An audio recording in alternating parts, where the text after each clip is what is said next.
পেঁয়াজ রসুন একটু বেশি করে কেটে নিয়েছি, এটা ব্লেন্ডারের মধ্যেই কেটে ঢুকিয়ে নিয়েছি ব্লেন্ড করব বলে। আর এখানে রসুনটাও কুচি করে নিয়েছি। আর আমার অনেক কষ্ট হয় এগুলো ছুলতে, কারণ এই যে একটাও রসুনের ছাল থাকবে না, এরকম করে আমি রসুন ছুলে নিই একটা একটা কোয়া কোয়া করে। অনেকে হয়তো এভাবে করে না, আবার অনেকে করে, কিন্তু আমি এভাবেই করে নিই। আমার খুব ভালো লাগে এভাবে করতে। আমার ওই ছাল সহ রসুন ওটা খেতে ভালোই লাগে না এরকম। যাই হোক, এখন ব্লেন্ড করে নিব। এই যে পেঁয়াজটা ব্লেন্ড করে নিলাম। মানে কাজ কত দ্রুত হয়ে যায় সেটা ব্লেন্ডার থাকলেই শুধুমাত্র বোঝা যায়। পেঁয়াজগুলো বেটে নিতে অনেক অনেক সময় লাগতো।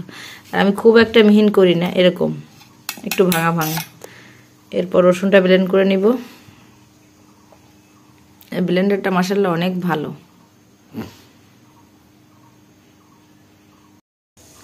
শুকনো মরিচ ভিজিয়ে রেখেছিলাম, প্রায় 5-7 ঘন্টা ভিজিয়ে রেখেছি, কারণ আমার হাতে সময় ছিল তাই বেশি সময় ভিজিয়ে রাখতে পেরেছি।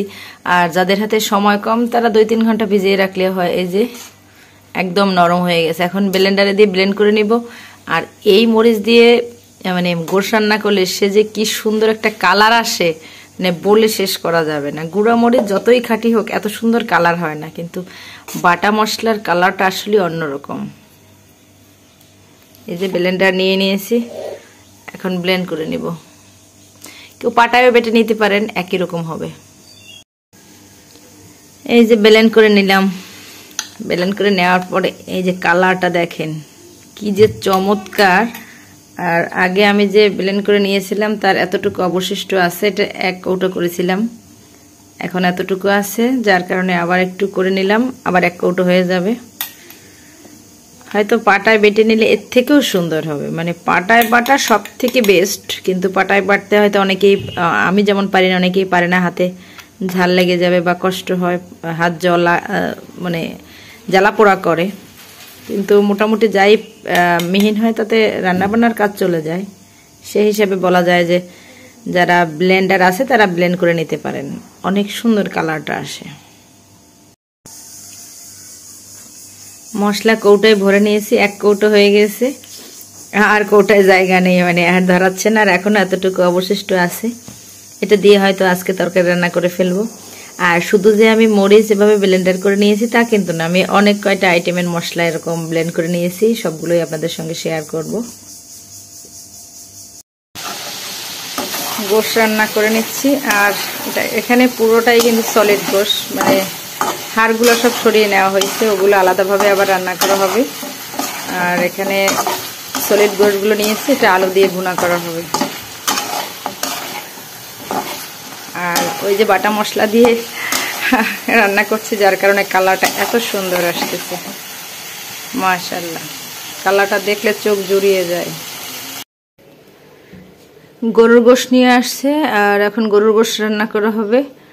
গরুর আরও অনেকটাই নিয়ে আসা হয়েছিল, সেটা আমি ফ্রিজে তুলে রেখেছি, তখন আর ভিডিও করার কথা মনে নাই। এখন রান্না করতে যাব, তাই ভাবলাম যে আসলে তো এই কাজটা ভুল হয়ে গেছে। যাই হোক, ভুলই, এখন আর সেটা বের করার দরকার নাই। আর গরুর গোশের সঙ্গে চয়ে জাল, এই যে বাগেরহাট অঞ্চলের বিখ্যাত চয়ে জাল, মানে গরুর গোশ আর চয়ে জাল বাগেরহাটে প্রত্যেকটা মানুষ চেনে। শুধু বাগেরহাট না, আমি এখন টিভিতে তো প্রায়ই দেখি যে দেশের অন্যান্য অঞ্চলের মানুষও কিন্তু এখন চই জাল দিয়ে গোশ রান্না ভীষণ পছন্দ করে। সেটা গরুর গোশ হোক, খাসি হোক, মুরগি হোক, হাঁস হোক, মানে প্রত্যেকটা গোশের সঙ্গে চই জাল অনেক বেশি টেস্টি। মানে এবং শুধু যেটা খেতে মজাদার তা কিন্তু না, এটা কিন্তু অনেক স্বাস্থ্যগুণ সমৃদ্ধ একটা গাছের একটা অংশ, লতা, এই গাছটা লতা একটা গাছ। যাই হোক, চই জাল দিয়ে গরুর গোশ রান্না হবে। আর এইখানে শশা নিয়ে আসছে। শশা প্রায় কালোগুলো আনে, এইগুলো পাওয়া যায় না। আমি বলছিলাম যে এই শশাটা যদি পাওয়া যায় একটু দেখবা, তখন আপনাদের দুলাভাই বলছে যে এই শশা তো পাওয়াই যায় না।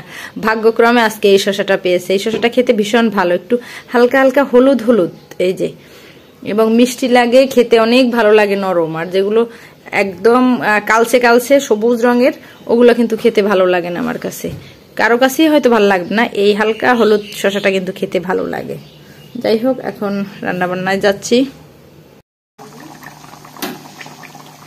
গরুর গোশ রান্না করছি। আর গরুর গোশ গ্যাসে রান্না করতে কিন্তু অনেকটা সময় লাগে, কারণ গরুর গোশ কষাতে অনেক সময়, তারপর আবার জলের পানি দিয়ে কষাতে হয়, তারপর আবার আলু দিয়ে রান্না করব। যাই হোক, ধীরে ধীরে রান্না করলে কিন্তু টেস্টটা বেশি হয় আসলে।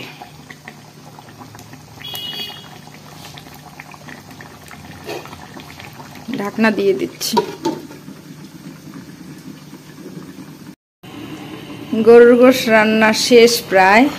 এই যে একটু পরে গরম মশলা দিয়ে উঠে ফেলবো, চুলার জাল বন্ধ করে দিব। আর এই যে বাগেরহাট অঞ্চলের বিখ্যাত চই জাল দিয়েই কিন্তু গরুর গোশতটা রান্না করা হয়েছে। সেই মজা হয় চই জাল দিয়ে রান্না করলে। আর একটু সময় ঢেকে দিব।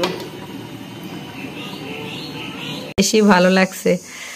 এটা কিন্তু মানে ন্যাচারাল যে পাকা, সেটা চারিদিক পাকা। প্রথম যখন নিয়ে আসছিল তখন কিন্তু এতটা পাকা ছিল না, হালকা হালকা পাকা ছিল।